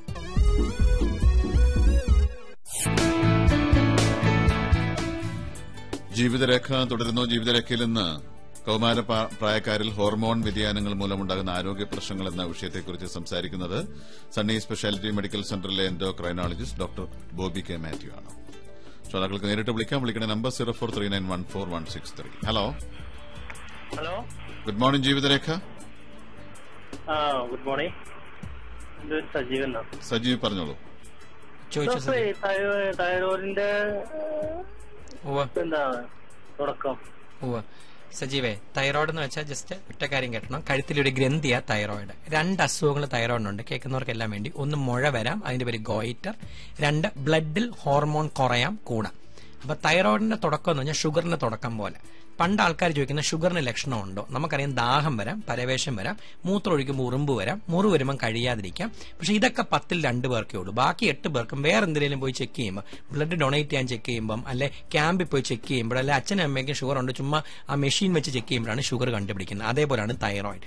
തൈറോയിഡിന്റേതായ ക്ഷീണവും തളർച്ചയും അല്ലെ വണ്ണം കൂടലും മലബന്ധനം ഒക്കെ വരണമെങ്കിൽ തൈറോയിഡിന്റെ ഏറ്റവും അറ്റത്തെ ഗ്രന്ഥി എന്ന് വെച്ചാൽ സിവിയർ ആയിട്ടുള്ള തൈറോയിഡ് വരണം. ആദ്യത്തെ ഗ്രന്ഥിയിൽ ആദ്യത്തെ അവസ്ഥയിൽ തൈറോയിഡോ ഷുഗറോ ഒന്നും അറിയാൻ പറ്റത്തില്ല. സോ പാരമ്പര്യത്തിൽ ആർക്കെങ്കിലും തൈറോയിഡ് ഉണ്ട്, അല്ലെങ്കിൽ കഴുത്തി മുഴയുണ്ട്, അല്ലെങ്കിൽ ഒരു സ്ത്രീക്ക് ആർത്തവം തെറ്റുന്നു, കുട്ടികൾ ഉണ്ടാവുന്നില്ല, ആണുങ്ങൾക്ക് വണ്ണം കൂടുന്നു, കൂർക്കമ്പലി, സെക്സിന് താല്പര്യക്കുറവ്, തലമുടി പൊഴിച്ചിൽ തുടങ്ങിയ എന്ത് ലക്ഷണങ്ങളുണ്ടെങ്കിലും ഫസ്റ്റ് പോയി ബ്ലഡിലെ തൈറോയിഡ് ചെക്ക് ചെയ്യുക. ആ ടെസ്റ്റിന്റെ പേരാണ് TSH. അതിന്റെ ഹോർമോൺ വേരിയേഷൻ ഉണ്ടെങ്കിൽ പിന്നെ ബാക്കി ആന്റിബോഡിയോ സ്കാനോ ബാക്കി ടെസ്റ്റുകൾ ചെയ്യുക. സോ തൈറോയിഡിന് പ്രത്യേകിച്ച് ഷുഗർ പോലെ ലക്ഷണങ്ങളില്ല. പാരമ്പര്യമോ അതിന്റേതായ എന്തെങ്കിലും ലക്ഷണങ്ങൾ ഒത്തുവരുന്നുണ്ടെങ്കിൽ ബ്ലഡ് ചെക്ക് ചെയ്യുക. ബ്ലഡ് ചേഞ്ച് ഉണ്ടെങ്കിൽ ബാക്കി ടെസ്റ്റ് ചെയ്യുക. ഹലോ, ഹലോ, ഡോക്ടർ സംസാരിക്കുന്നത്? അതെ, ജീവിതരേഖയാണ്. ഡോക്ടർ സംസാരിക്കുന്നത്? റേഡിയോ വോളിയം ഇത്തിരി കട്ട് ചെയ്യൂ. അതെ, കുറച്ച് വെക്കൂ. ഡോക്ടർ ചോദിച്ചോ. എന്റെ പേര് അനീഷ് എന്നാണ്. എനിക്കിപ്പോൾ 28 വയസ്സായിരുന്നു. എന്റെ വിവാഹം കഴിഞ്ഞിട്ട് ഒരു 3 വർഷമായിരുന്നു. എനിക്ക് ഈ സെക്സുപരമായിട്ട് താല്പര്യക്കുറവൊന്നുമില്ല. അത് ബന്ധപ്പെടുന്ന ടൈമിൽ പെട്ടെന്ന് നമ്മൾ ടൈമെല്ലാം ഔട്ടാവും. എന്ന് വെച്ചാൽ ടൈമിങ് കിട്ടുന്നില്ല, അഥവാ ശീഘ്രസ്ഖലനമാണ്. ഞങ്ങൾ അഡ്ജസ്റ്റ് ചെയ്ത് പോകുന്നേ ഉള്ളൂ. എന്ത് പറഞ്ഞത് അവസാനം? അഡ്ജസ്റ്റ് ചെയ്ത് ഡോക്ടർ മറുപടി ഞാൻ പറയാം. കേൾക്കുന്ന എല്ലാവർക്കും വേണ്ടി ജസ്റ്റ് അറിയേണ്ട ഒറ്റ കാര്യം. ഫസ്റ്റ്, ഒരാണിന് സെക്സിന് 4 ഘട്ടങ്ങളാണ്. സ്റ്റേജ് 1 എന്ന് വെച്ചാൽ സ്റ്റേജ് ഓഫ് ലിബിഡോ അഥവാ സെക്സിനുള്ള ആഗ്രഹം. ഒരു പെണ്ണിനെ കണ്ടോ ആഗ്രഹം തോന്നുക. സ്റ്റേജ് 2 സ്റ്റേജ് ഓഫ് എറക്ഷൻ അഥവാ ഉദ്ധരിക്കുക. ആഗ്രഹം തോന്നി, കാമം വികാരം തോന്നിയാൽ ലിംഗം ഉദ്ധരിക്കുക. പക്ഷെ ആഗ്രഹിച്ചുകൊണ്ട് ഉദ്ധരിച്ചുകൊണ്ടും കാര്യമില്ല. ഒരു പെണ്ണുമായിട്ട് ബന്ധപ്പെടുമ്പോൾ ആ ബന്ധപ്പെടുന്ന സ്ത്രീക്ക് സംതൃപ്തി കൊടുക്കുകയാണ് ഒരാണിന്റെ സെക്സിന്റെ കർത്തവ്യം. ഒരാണിനെ സംബന്ധിച്ച് സ്വയംഭവം ചെയ്യുന്ന പല ആണുങ്ങളും ഉണ്ട്. സ്വയംഭവം ചെയ്ത് 2 മിനിറ്റിനുള്ളിൽ വെള്ളം പോവും, അവനൊരു പ്രശ്നമില്ല, അവൻ ഹാപ്പി ആയിട്ട് അടുത്ത പ്രാവശ്യം 6 മണിക്കൂർ കഴിഞ്ഞ് പിന്നെയും ചെയ്യും. പക്ഷെ പെണ്ണിന്റെ അതല്ല. നമ്മുടെ ഫ്രണ്ടിൽ കിടക്കുന്ന ഒരു സ്ത്രീയുമായിട്ട് ബന്ധപ്പെടുമ്പോൾ അവക്ക് രതിമൂർച്ച അഥവാ ഓർഗാസം വന്നോ ഇല്ലയോ എന്നുള്ളതാണ് ആണിന് കർത്തവ്യം. സോ ഒരു സ്ത്രീയുമായിട്ട്, അത് ഒരു പെണ്ണോ ഭാര്യയോ ആരുമായിട്ട് ബന്ധപ്പെടട്ടെ, പെണ്ണിന് രതിമൂർച്ച അഥവാ ഓർഗാസം വരുന്നതിന് മുമ്പ് ആണിന് സ്ഖലനം സംഭവിച്ചാൽ അതാണ് ശീഘ്രസ്ഖലനം. ഒരു പെണ്ണിന് രതിമൂർച്ച സംഭവിക്കാൻ ഓരോരോ ടൈമിംഗ്. ചില പെൺകുട്ടികൾക്ക് ആവറേജ് 8 മിനിറ്റ് സംഭവിക്കാം, ചിലർക്ക് 30 മിനിറ്റോ 4 മണിക്കൂർ ബന്ധപ്പെട്ടാലും മൾട്ടിപ്പിൾ ഓർഗാസം വരുന്ന സ്ത്രീകളുമുണ്ട്. സോ എപ്പോഴും അവനവന്റെ ഭാര്യയുടെ സംതൃപ്തി അല്ലെ സ്ത്രീയുടെ സംതൃപ്തിയാണ് ഇമ്പോർട്ടന്റ്. നിങ്ങൾ നിങ്ങളുടെ ഭാര്യയോ ഒരു പെണ്ണുമായിട്ടോ ബന്ധപ്പെടുന്നു, പെണ്ണോ ഭാര്യയായിട്ട് ബന്ധപ്പെടുന്നു, 2 മിനിറ്റിനുള്ളിൽ നിങ്ങൾക്ക് സ്ഖലനം സംഭവിച്ചാൽ പലപ്പോഴും ഒരു സ്ത്രീക്ക് ഫുൾ സംതൃപ്തി കിട്ടണമെന്നില്ല. അതിനാണ് ശീഘ്രസ്ഖലനം. ഞാൻ വിശദമായിട്ട് പറഞ്ഞ എന്തുവാ കേൾക്കുന്നവരുടെ ഡെഫിനിഷൻ. ചില ഭർത്താക്കന്മാർ പറയും, ഡോക്ടറെ ഞാൻ 2 മിനിറ്റേ ബന്ധപ്പെടുള്ളൂ, പക്ഷെ ഭാര്യ ഹാപ്പിയാന്ന് പറഞ്ഞാൽ ഓക്കെ, അവനെ സംബന്ധിച്ച് ഭാര്യ ഹാപ്പി, അവനും ഹാപ്പി, കുഴപ്പമില്ല. ചിലർ പറയും, ഡോക്ടറെ 5 മിനിറ്റ് പറ്റി, പക്ഷെ ഭാര്യ എനിക്ക് ഉദ്ധാരണം വെള്ളം പെട്ടെന്ന് പോയി, അത് കഴിഞ്ഞിട്ട് ഞാൻ ബന്ധപ്പെടുന്ന നിർത്താൻ പോയപ്പോൾ ഭാര്യ പറഞ്ഞു പോരെ, കുറച്ചേരോടെ വേണം, ഇതെന്താ ശരിയായില്ലെന്ന് ചോദിച്ചു. എന്ന് വെച്ചാൽ ആ സ്ത്രീക്ക് 5 മിനിറ്റ് കൊണ്ട് തികഞ്ഞില്ല. അപ്പൊ അവനെ സംബന്ധിച്ച് പിന്നെയും ബന്ധപ്പെടാനുള്ള എനർജി വീണ്ടെടുക്കുക. ശീഘ്രസ്ഖലനം അഥവാ ബന്ധപ്പെട്ട് ഭാര്യയ്ക്കോ സ്ത്രീക്കോ രതിമൂർച്ച വരുന്നതിന് മുമ്പ് വെള്ളം പോയാൽ അത് എന്തുകൊണ്ടാണെന്ന് കണ്ടുപിടിക്കുന്നതാണ് ഏറ്റവും ഇമ്പോർട്ടന്റ്. നമ്മുടെ നാട്ടിൽ അസുഖത്തിന് വരുന്ന 10ൽ 9 പേർക്ക് ഉദ്ധാരണക്കുറവാണ്. സെക്സിന് താല്പര്യമുണ്ട്, പക്ഷെ ലിംഗം വേണ്ട രീതിയിൽ കാഠിന്യം കിട്ടുന്നില്ല, ദൃഢത കിട്ടുന്നില്ല. അതിനാണ് നമ്മുടെ വയാഗ്രയും മറ്റു മരുന്നുകളും കഴിക്കുന്നത്. ടൈമിങ്ങിന് വേണ്ടി വയാഗ്ര കഴിച്ചിട്ട് കാര്യമില്ല. കാരണം ടൈമിംഗ് ഇല്ലാത്ത പല ചെറുപ്പക്കാർക്ക് നല്ല ഉദ്ധാരണമുണ്ട്. ഒരു സ്ത്രീയെ കണ്ടാലോ വികാരം വന്നാലോ ഒരു ഫോൺ കോൾ കണ്ടാലോ ഒരു പിക്ചർ കണ്ടാലോ പെട്ടെന്ന് ഉദ്ധാരണം കിട്ടും. പക്ഷെ അതേ കിട്ടുന്ന പോലെ തന്നെ സ്ഖലനം സംഭവിക്കും. ഇങ്ങനെയുള്ളവർക്ക് എന്തുകൊണ്ട് ശീഘ്രസ്ഖലനം? അത് പുരുഷ ഹോർമോൺ ടെസ്റ്റോസ്റ്ററോൺ ആണോ, പ്രൊലാക്റ്റിൻ, പ്രോസ്റ്റേറ്റിന്റെ അസുഖമാണോ, യൂറിൻ ഇൻഫെക്ഷൻ ആണോ നോക്കി അതിനെ ചികിത്സിക്കുക. ഹോർമോണിന്റെ തകരാറോ യൂറിൻ ഇൻഫെക്ഷൻ ഉള്ളവർക്ക് അത് ട്രീറ്റ്മെന്റ് എടുത്താൽ നോർമലാവും. അല്ലാതെ ടെൻഷൻ കൊണ്ടും വരാം, പോകുന്നുള്ള ചിന്ത കൊണ്ട് തന്നെ പെട്ടെന്ന് സ്ഖലനം സംഭവിക്കാം. അതാണ് പലരും പറയും, ഡോക്ടറെ ഫസ്റ്റ് നൈറ്റ് ചെന്നു, ഭാര്യയായിട്ട് ഭയങ്കര ആഗ്രഹം വന്നു, പെട്ടെന്ന് വെള്ളം പോയി, പക്ഷെ പിന്നെ ഞാൻ കൺട്രോൾ ചെയ്യുന്നു പറയും, കുഴപ്പമില്ല. കുഴപ്പമില്ല. പക്ഷെ സ്ഥിരമായിട്ട് ശീഘ്രസ്ഖലനം ഉള്ളവർക്ക് ആങ്സൈറ്റി കുറയ്ക്കാനുള്ള മരുന്നുണ്ട്. അതാണ് ഇവിടെ കിട്ടുന്ന പ്രോസാക് ഫ്ലൂഡാക് ഒക്കെ. സോ എന്തുകൊണ്ട് ശീഘ്രസ്ഖലനം ഞാൻ പറയുന്നതെന്ന് കേൾക്കുന്നവർ മനസ്സിലാക്കേണ്ട, ആഗ്രഹമില്ലായ്മ അല്ല. രണ്ട്, ആഗ്രഹമുണ്ട്, ഉദ്ധാരണമില്ലായ്മയല്ല. സോ ആഗ്രഹക്കുറവുണ്ടെങ്കിൽ എന്തുകൊണ്ട് ആഗ്രഹമില്ല എന്നുള്ളത് ചെക്ക് ചെയ്യുക. ഉദ്ധാരണമില്ലെങ്കിൽ ഷുഗറോ കൊളസ്ട്രോളോ ബിപിയോ ഹോർമോണിന്റെ ഉണ്ടോ നോക്കുക. ആഗ്രഹമുണ്ട്, ഉദ്ധാരണമുണ്ട്, ടൈമിംഗ് മാത്രം കിട്ടുന്നില്ല. അത് നമുക്കറിയാം. ഹോർമോണിന്റെ വരാം, യൂറിന്റെ വരാം, ആങ്സൈറ്റി കൊണ്ട് വരാം. എന്തുകൊണ്ട് നോക്കിയിട്ട് ചികിത്സിക്കുക. ഇപ്പോഴത്തെ മരുന്നുകൾ ഞാൻ പറഞ്ഞ പ്രോസാക് ഫ്ലൂഡാക്, പുരുഷ ഹോർമോണിന്റെ കുറവുണ്ടെങ്കിൽ അത് ട്രീറ്റ് ചെയ്യുന്ന മരുന്നുകൾ എടുത്താൽ 90% ആൾക്കാർക്ക് ഉദ്ധാരണ സമയം വീണ്ടെടുക്കാൻ സാധിക്കും. ഒരിക്കലും വിചാരിക്കരുത് 2 മിനിറ്റ് കൊണ്ട് ഉദ്ധാരണം പെട്ടെന്ന് വെള്ളം പോകുന്ന ഒരു വ്യക്തിക്ക് മരുന്ന് കഴിച്ചാൽ 25 മിനിറ്റ് കളിക്കാം. ഒരിക്കലും ഇല്ല. പക്ഷെ അറ്റ്ലീസ്റ്റ് ഡബിളിംഗ് കിട്ടും. 2 ഉള്ളവന് 4 ആവും, 4 ഉള്ളവന് 8 ആവും, 10ൽ 8 പേർക്കും. സോ 4 മിനിറ്റ് ഭാര്യയായിട്ട് ബന്ധപ്പെടുന്ന ഒരുവന് 8 മിനിറ്റ് കിട്ടിയാൽ അവനെ സംബന്ധിച്ചത് ബോണസും ലോട്ടറി അടിച്ച പോലെ. സോ കറക്റ്റായിട്ട് നിങ്ങൾ ആരെങ്കിലും കണ്ട് ചെക്ക് ചെയ്തിട്ട് ട്രീറ്റ്മെന്റ് എടുക്കുക. Hello hello, good morning Jeevitharekha. Sir ഡോക്ടറോട് ചോദിക്കാം. പറയൂ. ചോദിച്ചോ. സാർ എന്റെ കൊച്ചിന് 2.5 വയസ്സായി. അപ്പൊ അതിന് വൃക്ഷണം ഒരെണ്ണുള്ളൂ. അപ്പൊ അത് മറ്റേത് പറഞ്ഞ എവിടെ ഉണ്ടെന്ന് പറഞ്ഞു, ചെറുതായിട്ട് സ്കാൻ ചെയ്ത് നോക്കി. Very good. അത് കീപ്പോട്ട് കൊണ്ടുവരാൻ ഓപ്പറേഷൻ ചെയ്തോ? ഇല്ല, ഓപ്പറേഷൻ ചെയ്തിട്ടുള്ളൂ. ഇനി വല്ലതും ചെയ്യണോ? ചെയ്യണം. ഇനി ഞാൻ പറയുന്നത് കേട്ടോണേ. പക്ഷേ കുട്ടികൾക്കും മുതിർന്നവർക്കും പലർക്കും ഒരു വൃഷണം കണ്ടുപിടിക്കാത്തവരുണ്ട്. അപ്പൊ എപ്പോഴും മനസ്സിലാക്കേണ്ടത്, ജനിക്കുമ്പോൾ 10ൽ 9 കുട്ടികൾക്കും 2 മണിയും ബോളിന് 2 വൃഷണം എന്ന് വെച്ചാൽ ടെസ്റ്റിസ് എന്ന് പറഞ്ഞത് സ്ക്രോട്ടൽ സാക്, നമ്മൾ മലയാളത്തിൽ പറഞ്ഞ സഞ്ചി. ഞാൻ പച്ച മലയാളം വാക്കുകൾ ഉപയോഗിക്കുക. നമ്മുടെ മണി എന്ന് പറഞ്ഞത് സഞ്ചിക്കകത്തായിരിക്കണം. പക്ഷെ 10% പേർക്ക് 10ൽ 1 കുട്ടിക്ക് ജനിക്കുമ്പം 1 മണി മേളിലായിരിക്കും. 9ാം മാസം ആകുമ്പോൾ അത് കീപ്പോട്ട് തന്നെ ഇറങ്ങി വരാം. സോ നിങ്ങളുടെ കൊച്ചിന് 9 മാസം കഴിഞ്ഞിട്ടും കീപ്പോട്ട് ഇറങ്ങി വന്നില്ല. അങ്ങനെയാണെങ്കിൽ അത് തന്നെ വരാൻ ചാൻസ് കുറവാണ്. ഇങ്ങനെയുള്ളവർക്കെല്ലാം 3 വയസ്സിന് മുമ്പ് അത് തീരെ താഴേക്ക് കൊണ്ടുവരാനുള്ള ഓപ്പറേഷൻ ചെയ്തിരിക്കണം. എന്തിനാണ് നമ്മുടെ മണി പുറത്തിരിക്കുന്നത്? കാരണം ടെമ്പറേച്ചർ ഹൈ ആയിട്ടുള്ള വയറിനകത്തോ ബാക്കിയുള്ളടത്തോ മണി ഇരുന്നാൽ മണി കൊണ്ട് പിന്നെ ഭാവിയിൽ പ്രയോജനം നിർവീര്യമാവും. അതാണ് നമ്മുടെ ആണുങ്ങളെല്ലാം ടൈറ്റ് ടെമ്പറേച്ചർ, ഈ മൈന് ജോലി ചെയ്യുന്നു, കിണർ കുളിക്കുന്ന ജോലി ചെയ്യുന്നു, ഹൈ ടെമ്പറേച്ചർ ജോലി ചെയ്യുന്നവർക്ക് കുട്ടികൾ ഉണ്ടാവത്തില്ല, അല്ലെ ടൈറ്റ് ജട്ടി ഇടുന്നവർക്ക് ഉണ്ടാവത്തില്ല എന്ന് പറയുന്നത് ഈ ഹൈ ടെമ്പറേച്ചർ അടിക്കുമ്പോൾ വൃഷ്ണത്തിൽ നിന്ന് ശുക്ലത്തിന്റെ ഉത്പാദനം കുറയും. അതേപോലെയാണ് കൊച്ചുകുട്ടിയാണെങ്കിലും 1 വയസ്സിലെ താഴെ വരേണ്ട സാധനം 2.5 വയസ്സ് കഴിഞ്ഞിട്ടും അകത്തിരുന്നാൽ ആ ഹൈ ടെമ്പറേച്ചർ കാരണം വൃഷ്ണത്തിന്റെ കപ്പാസിറ്റി ഇല്ലാതാവും. സോ 3 വയസ്സിനുള്ളിൽ ഓപ്പറേഷൻ ചെയ്ത് കീപ്പോട്ട് കൊണ്ടുവരിക. 13 വയസ്സ് കഴിഞ്ഞിട്ട് അവന്റെ പുരുഷ ഹോർമോൺ അളവ് നോർമൽ ഉണ്ടോ എന്ന് നോക്കുക. തന്നെ വരുമെന്ന് പറഞ്ഞ് 3 വയസ്സ് കഴിഞ്ഞ് കാത്തിരിക്കരുത്, ഓപ്പറേഷൻ ചെയ്ത് കൊണ്ടുവന്നിരിക്കണം. വളരെ ചെറുതാണെന്ന് പറഞ്ഞത് എടുത്തിട്ട് കാര്യമില്ല. അങ്ങനെയുണ്ടെങ്കിൽ ജന്മന അവന് പുരുഷ ഹോർമോണോ പിറ്റ്യൂട്ടറി ഗ്രന്ഥിയുടെ കുറവാണ്. പക്ഷെ വളരെ ചെറുതാണെന്നേ പോലും ഒന്നി അത് അവർ റിമൂവ് ചെയ്ത് കളയും, കീപ്പോട്ട് കൊണ്ടുവന്ന് പലപ്പോഴും കെട്ടിവെച്ച് കളയും. സോ അത് ബേസിക്കലി ആ വളരെ ചെറുതായിട്ടുള്ള പ്രശ്നം കൊണ്ട് ഭാവിയിൽ ഒരു ഗുണവും വരണമെന്നില്ല. പക്ഷെ അത് മേളിലിരിക്കുന്നത് നമുക്ക് കീഴെ ഇരിക്കുന്നതിനെക്കാട്ടിലും ഡാമേജ് കൂടുതലാണ്. സോ തീഴോട്ട് കൊണ്ടുവരിക. 13 വയസ്സിൽ കറക്റ്റ് അവന്റെ പുരുഷ ഹോർമോൺ ചെക്ക് ചെയ്യുക. പറയുന്നതുകൊണ്ട് വിഷമം തോന്നരുത്. ഈ വളരെ കൊച്ചു പ്രശ്നമുള്ളവർക്കെല്ലാം ഭാവിയിൽ ഷണ്ടത്വം വരാൻ ചാൻസ് കൂടുതലാണ്. എന്ന് വെച്ചാൽ ഇവർക്ക് പുരുഷ ഹോർമോൺ വേണ്ട രീതിയിൽ പ്രവർത്തിക്കത്തില്ല. പക്ഷെ 13 വയസ്സ് കഴിഞ്ഞിട്ട് കാത്തിരിക്കരുത്. ഇപ്പോൾ ഒരു ചികിത്സ എടുത്തില്ലെങ്കിലും 13 വയസ്സാകുമ്പോൾ ബ്ലഡ് ചെക്ക് ചെയ്ത് ഹോർമോണിന്റെ കുറവുണ്ടെങ്കിൽ അപ്പോഴേ ചികിത്സ സ്റ്റാർട്ട് ചെയ്യുക. ചെറുതുള്ളത് ഒന്നി അത് റിമൂവ് ചെയ്യുക, അല്ലെ കീപ്പോട്ട് കൊണ്ടുവരിക. മേളി വെച്ചോണ്ടിരിക്കുക ചെയ്ത് അത് നിങ്ങളുടെ യൂറോളജിസ്റ്റ് കറക്റ്റ് പറഞ്ഞു കാണും. അത് അദ്ദേഹം പറയുന്ന പോലെ ചെയ്യുക. കൊച്ചതാണെന്ന് പറഞ്ഞ അവിടെ വെച്ചോണ്ടിരിക്കരുത്. അത് ഭാവിയിൽ ട്യൂമർ ആവാം, അല്ലെ അത് എടുത്ത് കളയുക. അത്രയും. Okay. Hello hello, good morning Jeevitharekha. Good morning sir. ഞാൻ എന്റെ പേര് നവാസ്, ഞാൻ അജ്മാനിന്ന് വിളിക്കും. പറയൂ നവാസ്. നവാസ് ചോദിച്ചോ.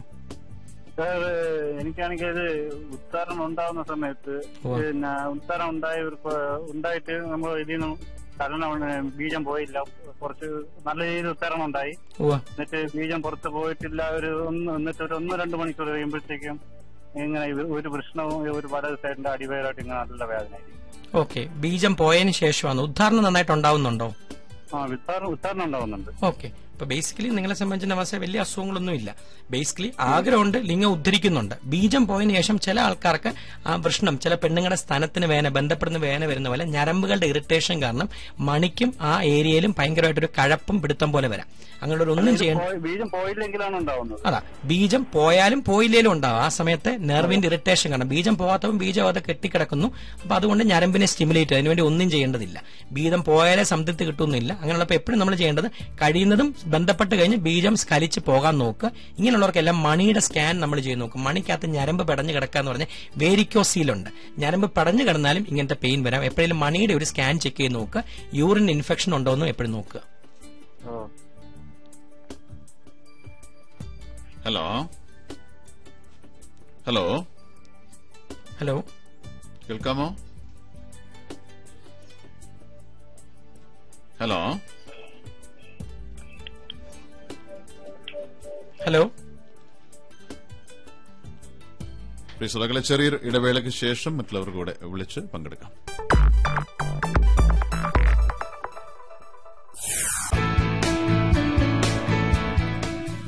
ജീവിതരേഖ തുടരുന്നു. ഹോർമോൺ വ്യതിയാനങ്ങൾ മൂലമുണ്ടാകുന്ന ആരോഗ്യ പ്രശ്നങ്ങൾ എന്ന വിഷയത്തെക്കുറിച്ച് സംസാരിക്കുന്നത് ഡോക്ടർ ബോബി കെ മാത്യു ആണ്. ശ്രോതാക്കൾക്ക് നേരിട്ട് വിളിച്ച സംശയങ്ങൾ ചോദിക്കാം. വിളിക്കേണ്ട നമ്പർ 0439144163. ഹലോ ഹലോ ഹലോ, ചോദിച്ചോ. റേഡിയോയുടെ വോളിയം ഒന്ന് കുറച്ച് വെക്കൂ. ചോദിച്ചോ. പറയൂ. ചോദിച്ചോ. ഡോക്ടർ, എന്റെ പേര് സുരേഷ്. ഞാനിവിടെ ഒരു കൊറിയർ കമ്പനിയിലെ വർക്ക് ചെയ്യുന്നു. പറഞ്ഞു. ഒരു സെയിൽസ് മറ്റേ ഇതിനകത്ത് കൊറിയർ ബോയ് ആയിട്ട് ഞാൻ ബൈക്ക് കൂടുതൽ യൂസ് ചെയ്യുന്നത്. ഫുൾ ടൈം ബൈക്കിനകത്ത് തന്നെ. അപ്പൊ ഡോക്ടർ ഇപ്പൊ പറഞ്ഞതുപോലെ ഈ ബൈക്ക് കൂടുതൽ യൂസ് ചെയ്ത് കഴിഞ്ഞാല് നമ്മുടെ ഈ ഞാൻ കല്യാണം കഴിഞ്ഞ് വന്നേ ഉള്ളൂ. അപ്പൊ അതിനകത്ത് എന്തെങ്കിലും പ്രോബ്ലംസ് ഉണ്ടാവുമെന്നറിയാം. സുരേഷേ, ഈ കേൾക്കുന്ന എല്ലാവർക്കും വേണ്ടി മനസ്സിലാക്കണം. ബൈക്ക് ഓടിക്കുന്ന ഒത്തിരി പേരുണ്ട്, നമ്മുടെ നാട്ടിൽ കിണർ കുഴിക്കുന്നവരുണ്ട്, എഞ്ചിനീയേഴ്സ്, മൈനിൽ പോയി വർക്ക് ചെയ്യുന്നവരുണ്ട്, എല്ലാം ഉണ്ട്. ഒരു വൃഷ്ണം, ഒരാണിന്റെ ലൈംഗിക ഗ്രന്ഥി എന്ന് പറഞ്ഞാൽ വൃഷ്ണം, അഥവാ മലയാളത്തിൽ പറഞ്ഞാൽ മണി, ഇംഗ്ലീഷിൽ പറഞ്ഞാൽ ടെസ്റ്റിസ്. അതിൽ നിന്ന് 2 സാധനങ്ങൾ വരുന്നുണ്ട് കേൾക്കുന്നവർക്ക് വേണ്ടി. ഒന്ന് പുരുഷ ഹോർമോൺ, അതിന്റെ പേരാണ് ടെസ്റ്റോസ്റ്ററോൺ. ഒരാണിനെ ആണാക്കുന്നതും മസിലും ഉദ്ധാരണവും മസിൽ വരിഞ്ഞ് മുറുകുന്നതും ലിംഗത്തിന് ബലം തരുന്നതും എല്ലാം പുരുഷ ഹോർമോണായ ടെസ്റ്റോസ്റ്ററോൺ. കുട്ടികൾ ഉണ്ടാവാൻ വേണ്ടി വേണ്ടതാണ് ബീജം. സോ ഒരു വ്യക്തിയുടെ ഉദ്ധാരണവും പ്രത്യുൽപാദനവും വേറെ എന്ന് വെച്ചാൽ 2 മനസ്സിലാക്കണം. സപ്പോസ് ഒരു വ്യക്തിക്ക് പ്രമേഹം കാണും, 25 കൊല്ലം കൊണ്ട് പ്രമേഹം ഉണ്ടെങ്കിൽ ചിലപ്പോൾ ഉദ്ധാരണം കാണത്തില്ല. പക്ഷെ അവന്റെ ബീജത്തിനകത്ത് നന്നായിട്ട് ഇഷ്ടംപോലെ കുട്ടികൾ ഉണ്ടാവാനുള്ള കൗണ്ട് കാണും. സോ അവന് ഉദ്ധാരണമില്ല, പ്രത്യുൽപാദനമുണ്ട്. തിരിച്ച് വേറൊരു വ്യക്തിക്ക് മുണ്ടുനീര് വന്നാണ്, മംസ് വന്നാണ്, അല്ലെ മണി മേളിലിരിക്കുന്നു, അവന് ഉദ്ധാരണത്തിന് ഒരു കുഴപ്പവും കാണത്തില്ല, പക്ഷെ കുട്ടികൾ ഉണ്ടാവാൻ ബീജം കാണത്തില്ല. സോ ബീജത്തിന്റെ അളവ് കുറയുമ്പോൾ പല പല കാരണങ്ങൾ കൊണ്ട് വരാം. ഒന്ന് വേരിക്കോസിൽ ഞരമ്പ് പെടഞ്ഞുകൊണ്ട് വരാം. മുമ്പ് ഒരു പ്രേക്ഷകൻ വിളിച്ച പോലെ കൊച്ചിലെ ഒരു മണി മേളിൽ ഇരുന്ന് കീപ്പോട്ട് കൊണ്ടുവന്നില്ല, അതുകൊണ്ട് വരാം. ചില മരുന്നുകളുടെ സൈഡ് എഫക്ട് കൊണ്ടുവരാം. സൈക്കിൾ ഓടിക്കുമ്പോൾ മണി ബാറിൽ ഇടിച്ചുകൊണ്ടുള്ളത് കൊണ്ടുവരാം. ഹൈ ടെമ്പറേച്ചർ ഇരിക്കുമ്പോഴും കൗണ്ട് കുറയാം. സോ ഇങ്ങനെയുള്ളവർക്ക് എപ്പോഴും നമ്മൾ പറയുന്നത് കല്യാണം കഴിക്കുന്നതിന് മുമ്പേ കൗണ്ട് ഒന്ന് നോക്കുക, കല്യാണം കഴിച്ചതിന് ശേഷം കൗണ്ട് ഒന്ന് നോക്കി വെക്കുക. കൗണ്ടിന്റെ കുറവുണ്ടെങ്കിൽ ഹൈ ടെമ്പറേച്ചറുള്ള ജട്ടി ഉപയോഗിക്കാതിരിക്കുക. വീട്ടിൽ വന്നാലും ടെമ്പറേച്ചർ ലോ ആയിട്ട് നമുക്ക് ജീവിക്കുക, അല്ലാതെ നമ്മുടെ തൊഴിൽ ഇതിനു വേണ്ടി മാറ്റാൻ സാധിക്കില്ല. സോ ഹൈ ടെമ്പറേച്ചർ ഉള്ളതിൽ 10ൽ ഒരാൾക്ക് മാത്രമേ കൗണ്ട് കുറയൂ. സോ നിങ്ങളുടെ ജോലിയുടെ ഫലമായിട്ട് കുറയണമെന്നില്ല.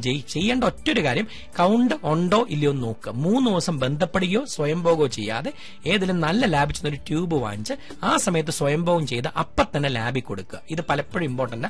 നമ്മുടെ നാട്ടിലൊക്കെ പലരും സ്വയംഭോഗം ചെയ്ത് ലാബിൽ കൊണ്ട് അവർ സാമ്പിൾ വാങ്ങിച്ചു നോക്കും. പിറ്റേ ദിവസം ലാബ് ടെക്നീഷ്യൻ വന്ന് നോക്കുമ്പോഴത്തേക്ക് കൗണ്ട് 0 എന്ന് എഴുതി കൊടുക്കും. സോ ലാബിൽ ബന്ധപ്പെടാതെ 3 ദിവസം ബന്ധപ്പെടുകയോ സ്വയംഭോഗം ചെയ്യാതെ ശുക്ലം കളക്ട് ചെയ്ത് കൊടുത്ത് 1 മണിക്കൂർ തന്നെ ലാബിൽ നിന്ന് റിസൾട്ട് വാങ്ങിക്കുക. അത് നോർമൽ ആണെന്നുണ്ടെങ്കിൽ കൗണ്ടിന് ഒരു കുഴപ്പമില്ല. സോ കേൾക്കുന്നവർക്കെല്ലാം വേണ്ടി 2 കാര്യങ്ങളാണ്. ഉദ്ധാരണത്തിനും ലൈംഗികതയ്ക്കും വേണ്ടത് പുരുഷ ഹോർമോണായ ടെസ്റ്റോസ്റ്ററോൺ, പ്രത്യുൽപാദനത്തിന് വേണ്ടാണ് ശുക്ലം. ബീജത്തിന്റെ കൗണ്ട് ചെക്ക് ചെയ്ത് നോർമൽ ആണെന്നോ ഇല്ലയോ എന്ന് ഉറപ്പുവരുത്തുന്നത് കല്യാണത്തിന് മുമ്പ് എപ്പോഴും നല്ലതാണ് ഒരു പുരുഷന്.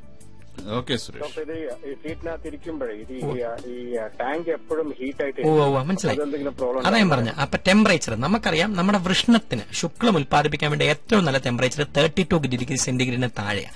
32 ഡിഗ്രിയിൽ താഴെയാവുമ്പോൾ നന്നായിട്ട് ശുക്ലം ഉത്പാദിപ്പിക്കും. പക്ഷെ 32 മേളിലാണ് പറ്റത്തില്ല. സോ ഇവിടുത്തെ നമ്മുടെ ചില ക്ലൈമറ്റിൽ 20 ഡിഗ്രി ഒക്കെ ഉള്ളപ്പോൾ ടാങ്ക് എത്ര ചൂടായാലും 32 ആവത്തില്ല. തിരിച്ച് ചൂടുള്ള ക്ലൈമറ്റിൽ പിന്നെയും നമ്മുടെ ടാങ്കും കൂടെ വരുവാണ്, ഡെഫിനറ്റ്ലി 32 കൂടും. ഇങ്ങനെയുള്ളതിൽ തന്നെ 10ൽ ഒരാൾക്കേ കൗണ്ട് കുറയും. 90% പേർക്കും കൗണ്ട് കുറയത്തില്ല. സോ നിങ്ങളുടെ അവസ്ഥ, നിങ്ങളുടെ ബേസിക് കൗണ്ട് എങ്ങനെ നമ്മൾ പറയത്തില്ല. ചിലർക്ക് ഷുഗർ 100 ഉണ്ട്, കുറച്ച് വ്യായാമം ചെയ്താലും 150 ആവും. ചിലർക്ക് വ്യായാമം ചെയ്താലും ഇല്ലെങ്കിലും ഷുഗർ കൂടത്തില്ല. എന്ന് പറഞ്ഞാൽ ഓരോരുത്തരുടെ ബോഡി ഓരോ രീതിയിലാണ് ശുക്ലം ഉത്പാദിപ്പിക്കുന്നത്. നമ്മുടെ ഇവിടെ ഹൈ ടെമ്പറേച്ചർ ഉള്ളപ്പോൾ അതിന്റെ കൂടെ ടാങ്കിന്റെ പുറത്തുള്ള ശുക്ലത്തിന്റെ ഉത്പാദനം 10ൽ ഒരാൾക്ക് കുറയാം. ആ 10ൽ ഒന്നാണോ നിങ്ങളെന്ന് അറിയാൻ വേണ്ടി ആദ്യമേ നോർമൽ ടെമ്പറേച്ചറുള്ള ക്ലൈമറ്റിലെ ശുക്ലത്തിന്റെ അളവൊന്ന് നോക്കി വെക്കുക. കുറവാണെന്നുണ്ടെങ്കിൽ ഓക്കെ പ്രിക്വേഷൻ എടുക്കുക. നോർമൽ ആണെന്നുണ്ടെങ്കിൽ അതിനെപ്പറ്റി ബേജാറാണ്ട ആവശ്യമില്ല. സോ ബേസിക്കലി ഒരു പ്രാവശ്യം സെമന്റെ കൗണ്ട് ഒന്ന് ചെക്ക് ചെയ്യാം. Okay Suresh. Hello hello, good morning Jeevitharekha. ഇത് മാധവനാണ്, അബുദാബി. പറയൂ മാധവൻ. ഡോക്ടറോട് ചോദിക്കും. ഡോക്ടർ, ഈ ഗർഭനിരോധനത്തിന് ഏറ്റവും സുരക്ഷിതമായ മാർഗം ഏതാണെന്ന് പറയാൻ പറ്റും? ഗർഭനിരോധനത്തിന് അത് ഓരോ ആണുങ്ങളുടെ അല്ല, ശരിക്കും പെണ്ണുങ്ങളുടെ ഹൃദയത്തിന്റെയും അവരുടെ ഹോർമോണിന്റെ അവസ്ഥ അനുസരിച്ചാണ് സുരക്ഷിത മാർഗങ്ങൾ. പക്ഷേ നമ്മളൊരു കല്യാണം കഴിച്ച് ഇമ്മീഡിയറ്റ്ലി ഫസ്റ്റ് 25 വയസ്സിൽ ഒരു ആണും പെണ്ണും കല്യാണം കഴിക്കുന്നു. സുരക്ഷിത മാർഗം ഏതാണെന്ന് ചോദിച്ചാൽ കോപ്പർട്ടി അല്ല, 2 മാർഗങ്ങളെ ഒന്ന് പെണ്ണുങ്ങൾ ഗർഭനിരോധന ഗുളികൾ ഉപയോഗിക്കുക, അല്ലെ ആണുങ്ങൾ കോണ്ടം ഉപയോഗിക്കുക. ഫസ്റ്റ് ഒരു ആണും പെണ്ണും കല്യാണം കഴിച്ചിട്ട് 10 കൊല്ലമായി, 2 കുട്ടികളായി, പിന്നെ കുട്ടികൾ വേണമെന്ന് ആഗ്രഹമില്ല. ഏറ്റവും നല്ലത് ആണെന്നും കോണ്ടം ഉപയോഗിച്ച് ബന്ധപ്പെടുന്നതല്ല, പെണ്ണിനൊരു കോപ്പർട്ടിയോ അല്ലെ ഇഞ്ചക്ഷനോ എടുത്ത് അവർക്ക് വന്ധ്യത വരുത്തുക. തിരിച്ച് ഒരു പെണ്ണിന് മറ്റ് ഡയബറ്റിസോ മറ്റു കാരണം കാരണം ഓപ്പറേഷൻ ചെയ്യാൻ പറ്റുന്നില്ല, ആണിന് കോണ്ടം ഉപയോഗിക്കാൻ താല്പര്യമില്ല, ഡെയിലി സ്ത്രീയുമായിട്ട് ബന്ധപ്പെടണം, അവൻ പോയി വാസക്ടമി ചെയ്ത് അവന്റെ വാസക്ടമി, നമ്മുടെ വാസക്ടമി നാട്ടിൽ പറയുന്ന അത് ചെയ്ത് ഗർഭദിനം ഉപയോഗിക്കുക. നാലാമത്തെ പ്രക്രിയ നല്ല കൺട്രോളുള്ള ആണുങ്ങൾക്കാണെങ്കിൽ ബന്ധപ്പെട്ടിട്ട് ശുക്ലം അകത്ത് കളയാതെ പുറത്ത് കളയുകയും ചെയ്യാം. സോ അവസ്ഥ അനുസരിച്ച് കല്യാണം കഴിച്ച് ന്യൂലി വെഡഡ് ആർക്ക് നമ്മൾ കോപ്പർട്ടി ഫിറ്റ് ചെയ്യത്തില്ല, അവർക്ക് കോണ്ടോ ഗുളിയോ കഴിക്കുക. 2 കുട്ടികൾ ഉണ്ടായിട്ട് ആണിന് കറക്റ്റായിട്ട് കൺട്രോൾ ചെയ്യാൻ പറ്റുന്നില്ലെന്നുണ്ടെങ്കിൽ കോപ്പർട്ടി ഫിറ്റ് ചെയ്യാം. ആണിന് കൺട്രോൾ ചെയ്യാൻ പറ്റും, പെണ്ണിന് കോപ്പർട്ടിയോ മറ്റു കാര്യങ്ങളോ ഉണ്ടാക്കാൻ താല്പര്യമില്ലെങ്കിൽ കറക്റ്റ് അബ്സ്റ്റെയിനിങ് മെത്തേഡ് ബന്ധപ്പെട്ടിട്ട് പുറത്ത് ശുക്ലം വിസർജിക്കുകയും ചെയ്യാം. സോ ഏത് മെത്തേഡും സ്വയമായിട്ട് താല്പര്യപ്പെടാം. Hello hello, good morning Jeevitharekha. Hello sir, ഞാൻ അബുദാബിയിൽ നിന്നാണ് വിളിക്കുന്നത്. ഓക്കെ, പേര് പറയാൻ ആഗ്രഹിക്കുന്നില്ല. ഞാൻ കുറെ നേരം ഈ റേഡിയോ ഞാൻ പകുതി വെച്ചാൽ കേൾക്കാൻ തുടങ്ങിയത്. എന്റെ പേര് പറയുന്നത് എനിക്ക് 28 വയസ്സായി. ഓക്കെ, എനിക്ക് സെക്സിനോട് താല്പര്യം. ഞാൻ കല്യാണം കഴിഞ്ഞ് വന്നായിരുന്നു, 3.5 മാസം നാട്ടിൽ നിന്ന് കല്യാണം കഴിഞ്ഞ് വന്നായിരുന്നു ഞാൻ. എനിക്കൊരു കുട്ടിയായി ഇപ്പോ. എനിക്കിപ്പോ സെക്സിനോട് താല്പര്യം കുറവാണ്. ഞാൻ ദുബായിലെ ഒരു ഹോസ്പിറ്റലിൽ, അറിയപ്പെടുന്ന ഒരു ഹോസ്പിറ്റലിൽ മാസത്തിലൊരിക്കൽ വരുള്ളൂ. ആ ഹോസ്പിറ്റലിലെ ഡോക്ടർ നാട്ടിൽ നിന്ന് വരും, പേര് പറയാൻ ആഗ്രഹിക്കുന്നില്ല, ഹോസ്പിറ്റലിൽ വരും. ഓക്കെ, അപ്പൊ കാണിച്ചിട്ട് ഞാൻ ആദ്യം കാണിച്ചിട്ട് എനിക്ക് ഹോർമോണിന്റെ കുറവാണ് പറഞ്ഞിട്ട് മിസ്റ്റർ പ്ലസ് അങ്ങനെ പവർ പ്ലസ് എന്തോ പറഞ്ഞിട്ട് വലിയ ഗുളിക 2 ബോക്സ് തന്നിട്ടുണ്ടായിരുന്നു. ഓക്കെ, അത് ഡെയിലി 2 നേരം രാവിലെയും വൈകുന്നേരം ഞാൻ വന്നു. അത് 1.5 മാസം കഴിച്ച് 2ാം മുറി പോയി. അപ്പൊ ഒരു വ്യത്യാസം ഉണ്ടായിരുന്നില്ല. ഓക്കെ, എന്നിട്ട് പറഞ്ഞപ്പോ ബ്ലഡ് ചെക്ക് ചെയ്യണമെന്ന് പറഞ്ഞു. ബ്ലഡ് ചെക്ക് ചെയ്ത് കഴിഞ്ഞ് എല്ലാം കഴിഞ്ഞിട്ട് അപ്പൊ അന്ന് ചെക്ക് ചെയ്ത് അതിന്റെ റിസൾട്ട് പിറ്റേ ദിവസം കിട്ടില്ല പറഞ്ഞിട്ട് അത് പിന്നീട് അതിന്റെ റിസൾട്ട് മേടിക്കാൻ ഞാൻ പോയിട്ടുണ്ടായിരുന്നില്ല. അപ്പൊ അതിന്റെ പേപ്പർ ഇങ്ങോട്ട് അയച്ചു തന്നിട്ടുണ്ടായിരുന്നു. അതിന് ഹോർമോണിന്റെ കുറവാണ്ട്. പിന്നെ തന്നത് ആൻഡ്രിയോൾ വേണ്ടത് ക്യാപ്സൂളാണ്, ടെസ്റ്റോസ്റ്ററോണിന്റെ ക്യാപ്സൂൾ. അതെ, ആൻഡ്രിയോള്. അത് ഞാൻ മേടിച്ച് 2ാം മുറി ഞാൻ പോയി. ഇവിടെ നിന്ന് കിട്ടിയില്ല, ആ ക്യാപ്സൂൾ കിട്ടിയില്ല. ഇവിടെ അലോടെ അല്ലാണ്ട് അവിടെ പോയിട്ട് ID കാർഡ് എല്ലാം കൊടുത്ത് ആ ക്യാപ്സൂൾ മേടിച്ച് അതും കഴിക്കാൻ പറഞ്ഞു. 40 ദിവസത്തിൽ റിട്ടേൺ വരുന്നു. ഇപ്പൊ ഏകദേശം 40 ദിവസമായി. എന്നിട്ട് യാതൊരു ചേഞ്ചും ഇല്ല. ഇനി ഞാൻ പറയുന്നത് കേട്ടോ മകനെ, പറയുന്ന കേൾക്കാം. ടെസ്റ്റോസ്റ്ററോണിന്റെ ക്യാപ്സൂൾ പറഞ്ഞു. ആഗ്രഹമില്ലെങ്കിലും നിനക്ക് ഉദ്ധാരണം ഉണ്ടോ ഇല്ലയോ? ആഗ്രഹിക്കാതെ നമ്മൾ വെളുപ്പിനെ കിടന്ന് ഉറങ്ങുന്നു. ഒരാഗ്രഹമില്ലാതെ നോയമ്പ് സമയത്ത് കിടന്ന് ഉറങ്ങിയാലും വെളുപ്പിനെ ചിലപ്പോൾ 3 മണിക്ക് ലിംഗം എണീച്ചിരിക്കുന്ന കാണാം. ഒരു TV പ്രോഗ്രാം കണ്ട എണീച്ചിരിക്കുക. ആഗ്രഹമില്ലാതെ ഉദ്ധാരണമുണ്ടോ? ഇല്ല, ഉദ്ധാരണമേ ഇല്ല. തിരിച്ച് നല്ല ആഗ്രഹം വരുന്ന അവസ്ഥയിൽ ഇത് ആഗ്രഹമില്ലാതായിട്ട് എത്ര നാളായി? ഇപ്പൊ ഈ ഒരു 6-7 മാസമായി. വിട്ടുപിടി. ഒരു 2 വർഷം മുമ്പ് ഉദ്ധാരണം ഉണ്ടായിരുന്നോ? ഉണ്ടായിരുന്നു. കല്യാണം കഴിഞ്ഞപ്പോ യാതൊരുവിധ പ്രശ്നമില്ല. നാട്ടിൽ നിന്ന് 3.5 മാസം യാതൊരുവിധ പ്രശ്നമില്ല. ഞാൻ എല്ലാം കൊണ്ടും ഹാപ്പി ആയിരുന്നു, വളരെ ഹാപ്പി ആയിരുന്നു. സോ ബേസിക്കലി ഒരു ആണിന് സെക്സിന് ബേസിക്കലി 4 ഘട്ടങ്ങളാണ്. ഞാൻ പറഞ്ഞു, ഫസ്റ്റ് ആഗ്രഹം, 2 ഉദ്ധാരണം, 3 സംഭോഗം അല്ലെ സ്വയംഭോഗം സ്കലനം, 4 എൻജോയ്മെന്റ്. നിങ്ങൾ പറഞ്ഞത് ഫസ്റ്റ് സ്റ്റേജിലാണ്. നമ്മുടെ അടുത്ത് പലരും വരുന്നത് അമിതമായ ആഗ്രഹം കൊണ്ട് ഉദ്ധരിക്കുന്നില്ല, അമിതമായ ആഗ്രഹം കൊണ്ട് ഉദ്ധരിക്കുന്നുണ്ട്, വെള്ളം ഔട്ടാവുന്നു. ഇതാണ് മെയിൻ. ഇത് നിങ്ങൾ പറഞ്ഞതനുസരിച്ച് ആഗ്രഹത്തിന്റെ ബ്ലോക്ക് എന്ന് വെച്ചാൽ ലിബിഡോ ഇല്ല. ആഗ്രഹമില്ലാത്ത 2 കാരണം കൊണ്ട് വരാം. ഒന്ന് പുരുഷ ഹോർമോണിന്റെ കുറവ് കൊണ്ട് വരാം. 2 പുരുഷ ഹോർമോൺ കുറവുണ്ടെങ്കിലും മാനസികാവസ്ഥയിലെ ചേഞ്ച് കൊണ്ടും വരാം. അപ്പൊ നിങ്ങളുടെ ഡോക്ടറെ ഫസ്റ്റ് ചെക്ക് ചെയ്ത് എപ്പോഴും നമ്മൾ ചെയ്യുന്നത് തന്നെ പുരുഷ ഹോർമോണിന്റെ അളവ് നോക്കി, അതിന്റെ പേരാണ് ടെസ്റ്റോസ്റ്റിറോൺ. പുരുഷ ഹോർമോണിന്റെ അളവ് നോക്കി, പുരുഷ ഹോർമോൺ അളവ് കുറവാന്ന് പറഞ്ഞുകൊണ്ട് അതിന്റെ ടാബ്ലറ്റ് തന്നു. അത് 40 ദിവസം കഴിഞ്ഞിട്ടും ആഗ്രഹം വരുന്നില്ല. എന്ന് വെച്ചാൽ പുരുഷ ഹോർമോൺ നോർമൽ ആയതിനു ശേഷം ആഗ്രഹമില്ലെങ്കിൽ അത് തോട്ട് പ്രോസസ് അല്ലെ സൈക്കോളജിക്കൽ പ്രോസസ്സാണ്. അതാണ് പുരുഷ ഹോർമോൺ തീരെ കുറഞ്ഞ 90 വയസ്സുള്ള ആണുങ്ങളെ എടുക്കുക. പലപ്പോഴും ബലാത്സംഗ കേസിലും ഒക്കെ 80-90 വയസ്സുള്ള പുരുഷ ഹോർമോൺ 0 ആണെന്നേ പോലും പെട്ടെന്നൊരു സ്ത്രീയെ കണ്ടാൽ വികാരം മനസ്സിൽ നിന്ന് ആളിക്കത്താം. അപ്പൊ നിങ്ങളെ സംബന്ധിച്ച് ചെയ്യേണ്ടത് നിങ്ങളുടെ ബ്ലഡിൽ തൈറോയ്ഡ് ചെക്ക് ചെയ്യുക, ടെസ്റ്റോസ്റ്ററോൺ അതൊക്കെ ആ ഡോക്ടർ ചെക്ക് ചെയ്താണ്. ഷുഗറിന്റെ അളവിടെ നോക്കുക. പുരുഷ ഹോർമോണിന്റെ ക്യാപ്സൂളായ ടെസ്റ്റോസ്റ്ററോണിന്റെ ക്യാപ്സൂളാണ് ആൻഡ്രയോൾ ടെസ്റ്റോ ക്യാപ്. അത് നിങ്ങൾ 40 മില്ലിഗ്രാമിന്റെ 3 നേരം എടുക്കുന്നു. തൈറോയിഡും ഷുഗറും നോർമല. അത് കഴിച്ച് 1 മാസം കഴിഞ്ഞിട്ട് വികാരം വരുന്നെങ്കിൽ ഫസ്റ്റ് നിങ്ങൾ കാണുന്ന ഒരു സൈക്കാട്രിസ്റ്റിനെയോ സൈക്കോളജിസ്റ്റിനെയോ. കാരണം ഹോർമോൺ നോർമലായിട്ടും വികാരം വന്നില്ലെങ്കിൽ അത് മനസ്സിന്റെ എവിടെ ബ്ലോക്ക് വന്നു. ഇതിന്റെ വേറൊരു പ്രതിഫലനമാണ് പലരും ഹോമോസെക്ഷൽസ് വരുന്നു. പച്ചമലത്തിൽ പറഞ്ഞ ചില ആണുങ്ങൾ നമ്മുടെ അടുത്ത് പറയും, ഡോക്ടറെ ഭാര്യ നല്ല സുന്ദരിയാണ്, ഭാര്യയെ കണ്ട താല്പര്യമേ ഇല്ല, പക്ഷെ ഞാൻ പണ്ട് 2 ആണുങ്ങളുമായിട്ട് ബന്ധപ്പെടുമായിരുന്നു, അവരെ കണ്ടാൽ ഭയങ്കര താല്പര്യം എന്ന് വെച്ചാൽ സെക്സിനെ കൺട്രോൾ ചെയ്യുന്ന മൈൻഡാണ്. നമ്മൾ പലപ്പോഴും പത്രത്തിൽ വായിക്കും 3 വയസ്സുള്ള കുട്ടിയുമായിട്ട് ഇത് ചെയ്തു, അല്ലെ പ്രായമുള്ളൊരു വിദ്യ ഓരോരുത്തർ ബലാത്സംഗം ചെയ്തു എന്നൊക്കെ. പലപ്പോഴും ഇതൊക്കെ മനസ്സിന്റെ ആ സമയത്തെ തീക്ഷ്ണമായ വികാരങ്ങൾ കാരണം ഉണ്ടാവുന്ന. സോ ആഗ്രഹം കുറവുള്ളവർ ഫസ്റ്റ് ചെയ്യേണ്ടത് ഹോർമോൺ ഈ പറഞ്ഞ വ്യക്തി ചെയ്ത പോലെ ചെയ്യുക. ഹോർമോൺ നോർമലായിട്ടും നോർമൽ ആവുന്നില്ലെങ്കിൽ സൈക്കോളജിസ്റ്റിനെയോ സൈക്കാട്രിസ്റ്റിനെ കാണിച്ച് എന്താണ് മെന്റൽ പ്രോബ്ലം നോക്കി അതിന്റെ മരുന്ന് കഴിച്ച് നോർമലാക്കുക. പ്രിയ ശ്രോതാക്കളെ, നമ്മുടെ ജീവിതരേഖയുടെ സമയം ഏതാണ്ട് തീരാറായി. ഇത്രയും നേരം നമ്മോട് സംസാരിച്ചത് ഷാർജ റോളയിലെ സണ്ണി സ്പെഷ്യാലിറ്റി മെഡിക്കൽ സെന്ററിലെ endocrinologist doctor Bobby K Mathew ആണ്. അദ്ദേഹം ഡയബറ്റോളജിസ്റ്റ് കൂടിയാണ്. അദ്ദേഹത്തിന്റെ കൂടുതൽ സേവനം നിങ്ങൾക്ക് ആവശ്യമാണെങ്കിൽ ബന്ധപ്പെടേണ്ട നമ്പർ 055-390-8860 055-390-8860 അല്ലെങ്കിൽ ഹോസ്പിറ്റലിൽ ബന്ധപ്പെടാം 0656888707 0656888707. 56888707. ഇന്നത്തെ ജീവിത രേഖയുടെ പൂർണ്ണമാകുന്നു. Thank you doctor. Thank you sir. Ahalya ജീവിതരേഖ